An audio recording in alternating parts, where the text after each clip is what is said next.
محمد عمران صاحب پوچھتے ہیں مفتی صاحب کیا خصی جانور کی قربانی جائز ہے یا نہیں؟ تو یہ مسئلہ اکثر لوگ پوچھتے ہیں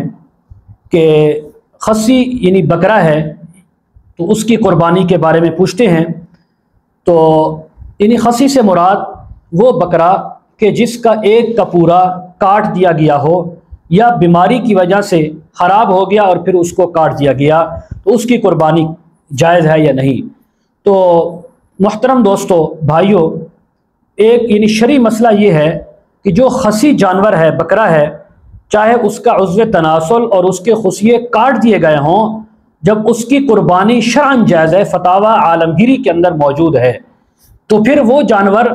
کہ جس کا ایک کا پورا خرابی کی وجہ سے کاٹ دیا گیا ہو، تو ایسے جانور کی قربانی کرنا بطریق اولا جائز ہے۔ تو اس لیے خصی جانور کی قربانی کو اللہ کے محبوب صلی اللہ علیہ وسلم نے بالکل جائز قرار دیا اور آپ نے ایسے جانور کی قربانی کو پسند فرمایا۔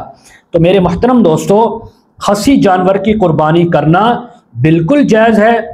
بغیر کسی تعویل کے، حجت کے آپ قربانی کر سکتے ہیں۔ ہاں وہ لوگ کہ جو یعنی بعد میں تان و تشنیع کرتے ہیں، الزامات لگاتے ہیں کہ بھئی اس کی قربانی نہیں ہوئی، اپنی طرف سے فتوے لگانا، فتوے جھاڑنا شروع کر دیتے ہیں، تو ان کو چاہیے علماء سے مسئلہ پوچھے بغیر، تحقیق کیے بغیر اس طرح فتوے نہیں جھاڑنے چاہیے، کسی کی قربانی کو خراب نہیں کرنا چاہیے، کیونکہ ایسے لوگوں کی باتوں کی وجہ سے بہت سے سادہ لو انسان ان کی قربانیاں خراب ہوئی ہیں اور انہوں نے قربانیاں نہیں کی۔ تو اس لیے مسئلہ سمجھ لینا چاہیے، خصی جانور کی قربانی بالکل جائز ہے، افضل ہے، کوئی اس کے اندر ممانعت نہیں، چاہے اس کا ایک خصیہ کٹا ہوا ہو یا دونوں خصیے اور اس کی شرمگاہ بھی کاٹ دی گئی ہو، تو اس کی قربانی آپ کر سکتے ہیں۔ اگر کسی کے ساتھ یہ معاملہ پیش آئے تو اس کو پریشان ہونے کی بالکل ضرورت نہیں، وہ اللہ کے ہاں اپنا جانور قربان کرے، اللہ تعالیٰ اس کو قبول فرمائیں گے۔